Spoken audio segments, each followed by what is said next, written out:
So this happened on Friday, and we're seeing a lot more of this since. As of Friday afternoon, all the members of Congress were going to attend the inauguration. John Lewis, perhaps, maybe not even perhaps, the greatest living legend from the civil rights era. Is that? I think that's fair. I think it was Julian Bond passed away. Right. It's probably him, yeah. Who holds a tremendous amount of moral authority, particularly in like the mainstream establishment of Washington, D.C. He was on Meet the Press this weekend, and this is what he had to say. I guess they pre-recorded this because it was released Friday. This is what he had to say about Donald Trump and attending the inauguration. You have forged relationships with many presidents. Do you plan on trying to forge a relationship with Donald Trump? You know, I believe in forgiveness. I believe in trying to work with people.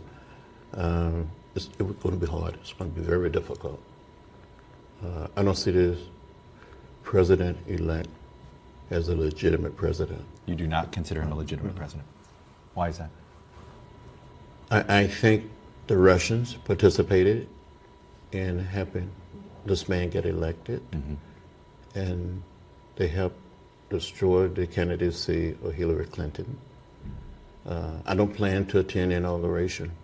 It will be the first one that I miss since I've been in the Congress.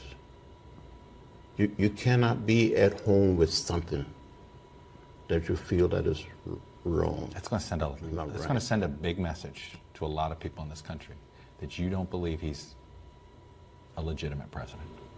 I think there was a conspiracy on the part of the Russians and others to help him get elected. That's not right. That's not fair. That's not the open democratic process. Now, look, there's multiple ways to look at this. But all said and done, there is a lot of value if you want to fight the politics of Donald Trump to delegitimizing him. And it may be the case. Things like Comey, I would argue, had in terms of... Well, he said Russia and others, right? That and others, could he be that? Maybe. I mean, in terms of external factors, yes, there were things that influenced. I think, like I say, I think Comey's announcement hurt Clinton's electoral chances far more than the Russian stuff. But why quibble? In terms of a political strategy, there's no reason why John Lewis, outside of strategy, there's no reason why John Lewis should give any accord to this guy at all. The man's entire political career was built on questioning the legitimacy of the outgoing president based on the fact that he was black. I mean, right? So if I'm John Lewis, and maybe John Lewis sincerely believes that the Russian interference was a but-for. Maybe it doesn't have to be a but-for him to think that the president is illegitimate. Or maybe he just feels like, I'm going to do everything I can to protect civil rights in this country and to protect economic rights to the extent that I can. And I'm not going to say, that's off the table because this guy deserves more of my respect or this party has been playing fair. And so good for him. Whatever he comes up with that basically says, like, this guy's illegitimate. I don't care about any of it. And I'm not going. And now he's got 40 other Democratic congressional members who are not going. Now, with that said, I don't know if there's more than a couple that Hillary Clinton didn't win their district by 10, 20, 30, 40, 50, 60, 70 points. But nevertheless, that's all those people who where Hillary Clinton did win their district by that many should definitely be, because the gloves are off now, right? They should have been off a long time ago, and let's keep them off. So good for John Lewis. And it's also just to underline, like, we know that in the authoritarianism scenario, like, his approval ratings just need to stay under 50%. Yep. I mean, it's just, it doesn't. That's like the other kind of practical part of this is like, why would you not use everything at your disposal, like you're saying? Now, somebody's coming in and saying, someone just sent me an IM. I find it irresponsible, this is not to confuse, for John Lewis to advocate Russia as the conspiracy that elected Trump when the GOP has systematically dismantled the civil rights legislation Lewis and others fought so hard for. By the way, I'll take Harry Belafonte over John Lewis any day. I think Harry there's... Belafonte, right. Listen, I think there is something to be said about this. But I think in terms of political expediency... this is going to be more effective. I think you're absolutely right in terms of what actually might be a more of a but for.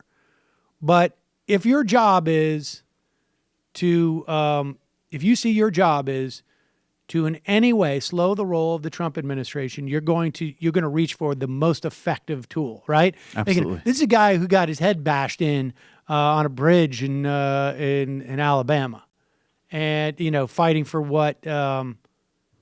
He believed in. Also, I think he's not going to say like, well, accuracy requires that I use the less effective tool here. I don't understand that kind of weird fixation that some people seem to have on. But I understand I don't. But regardless, I think the other thing that's funny about it that I would not in any way drawing a direct comparison to his physical risk he put himself at as a civil rights protester, but in some ways, like, he did it like. He kind of did the same thing because the civil rights protests, they put their bodies on the line, and then their response was so grotesque and disgusting that you revealed to people for who they were. So he kind of came out, Trump threw this incredible tantrum, and then, that's right. It's kind of funny. It's the same thing now. That's right. John Lewis puts himself out there and says, I'm not going to go to the campaign. I'm not going to go to the inauguration. And basically gets Donald Trump to tweet out, why don't you go back? Let me get the exact words here on the Donald Trump tweet, because this is also very effective. Donald Trump tweets out, John Lewis should spend more time on fixing and helping his district, which is in horrible shape and falling apart, not to mention crime infested. That's in parentheses. Rather than falsely complaining about the election results. All talk, talk, talk. No action or results. Sad. Now, the obvious, well, I don't know if hilarity is the right word, is that John Lewis, pretty action-oriented guy. The irony, of course, of that, though, is that John Lewis has already, within 3 days, gotten 1/3 of the Democratic caucus, maybe a little more. A quarter of the Democratic, a little less, a quarter of the Democratic caucus to boycott his inauguration. That's pretty good action. And we're not even done through this week. Hey, it's Sam Seder. Why don't you subscribe to this channel? You can do so right over here. Subscribe.